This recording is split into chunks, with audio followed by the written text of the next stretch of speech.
Here we're going to continue with Chapter 1 and start off this section by looking at common content elements.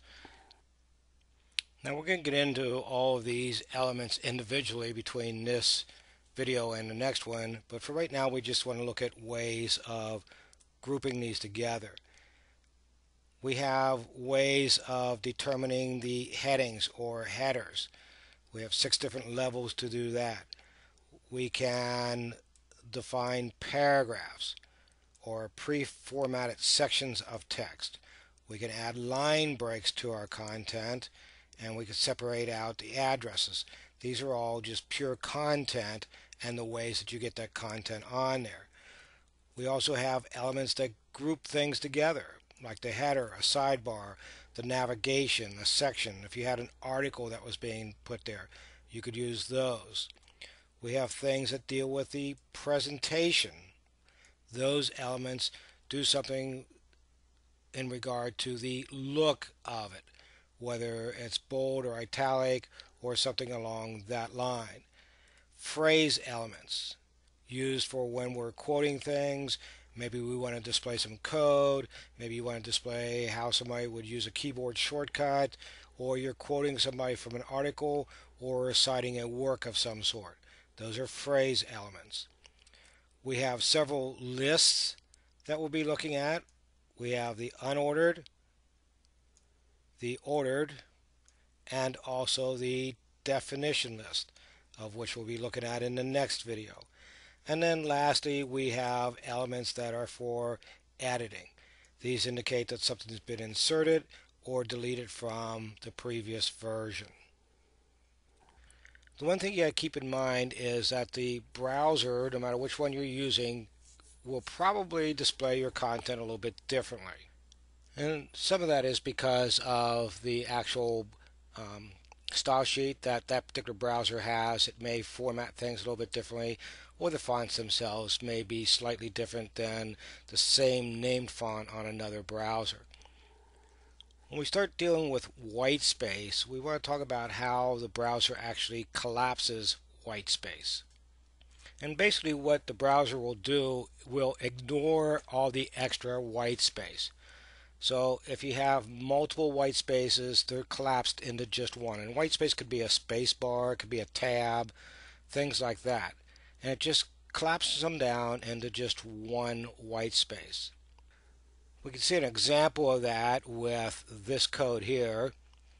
And there's no HTML in this, but it has the HTML extension, as you can see, and we're going to put this in here. And you can see how there's multiple spaces in different places, like here, in between here, here, the actual extra space between the paragraphs, all this space in here. There's a lot of extra space in here. You would think that that's exactly the way it would appear when it's displayed, but in fact that's not the case. And when we actually look at this in Firefox, you will see that there is no spaces, none of that extra space, not even what was between the two different paragraphs. So it ignores the white space. That's why some of these other tags are important to us. So if you want to keep that all together, you would use the element called pre. The other thing you could do is use a special character entity for a non-breaking space, and that would add the extra spaces because you're actually telling it you want that space there. So if you wanted to have all that extra space, you would either use the pre or the non-breaking space. We go back into this code now, and we're just going to add that pre,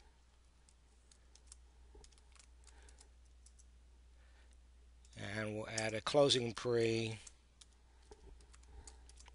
and with that, and that just stands for pre-formatted, but with that, then if we go back to that same web page and refresh it, now you see it appears exactly as we typed it.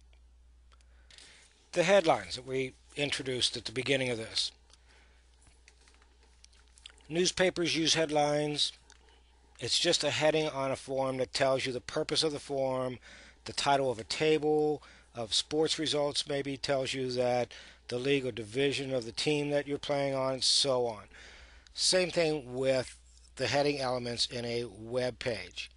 Most documents have headings in one form or another, and longer pieces of text headings can also help structure a document. In HTML, there are 6 different levels of headings. That's H1 through H6. Browser displays the H1 element as the largest of the 6 and the H6 as the smallest.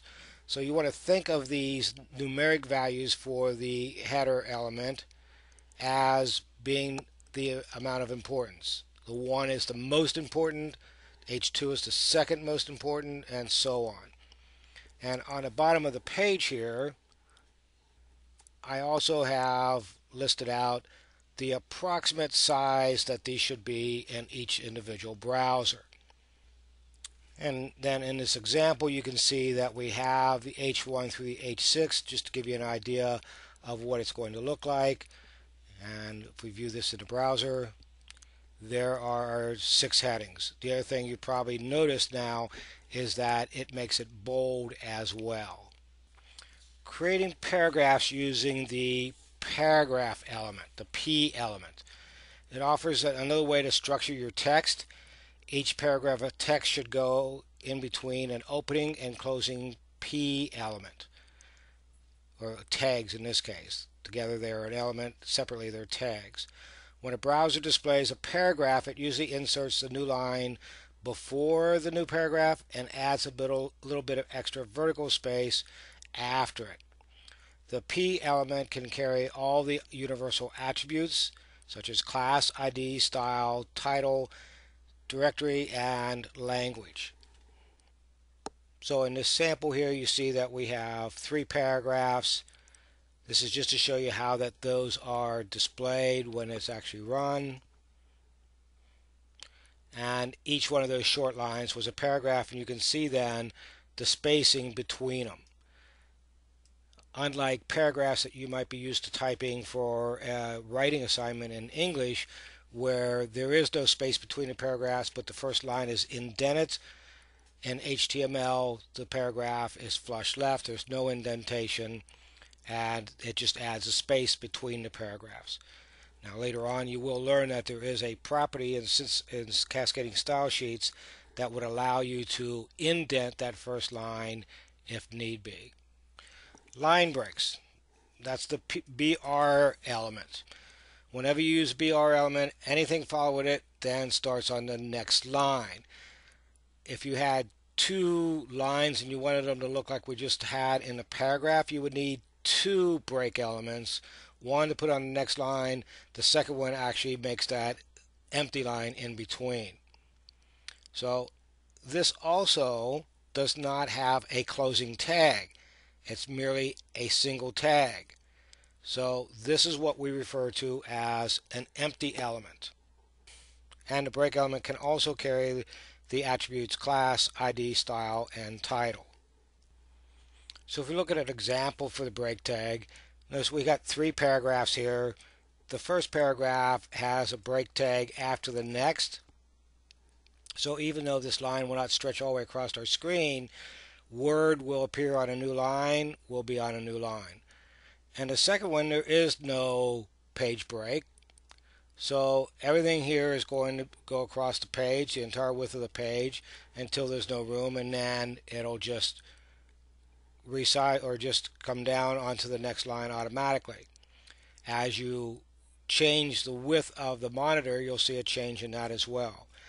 And in the last one, we have 5 break tags. That's actually going to put 4 blank lines between do and here. Let's take a look at this. And you can see on the first one here, here's the next, and word will appear on the next line is there. The second one, there is no breaks in it. And the third one, there's all the extra lines. Now if we resize our browser, notice that it doesn't affect this because it's still we're not getting closer to the next. But the second one where we had no line breaks, it just automatically wraps the fit. If we got all the way in here on that first one, then you would start to get the wrap of that first line, and still word would appear on the line below it. So it just gives you an example of how that works. Pre-formatted text. I actually showed you a sample of this already, but sometimes you'll want it to follow the exact format of what you're doing.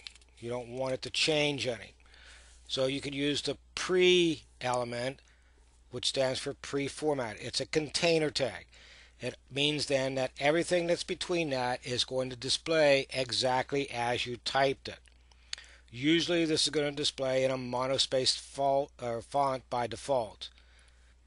And keep in mind that the spaces that, or the amount of space that a tab takes up, if you're using a tab to put something over, may vary from browser to browser. So it's better if you just use a single space rather than using a series of tabs. The other thing that you should know about the pre element is that you can use other formatting tags within that. So if you needed to use a superscript or a subscript, you could do that using the SUB or SUP elements. So you can use other HTML tags inside of the pre-tag. It'll still display it as much as possible with the changes that you make because of the included or the extra HTML tags.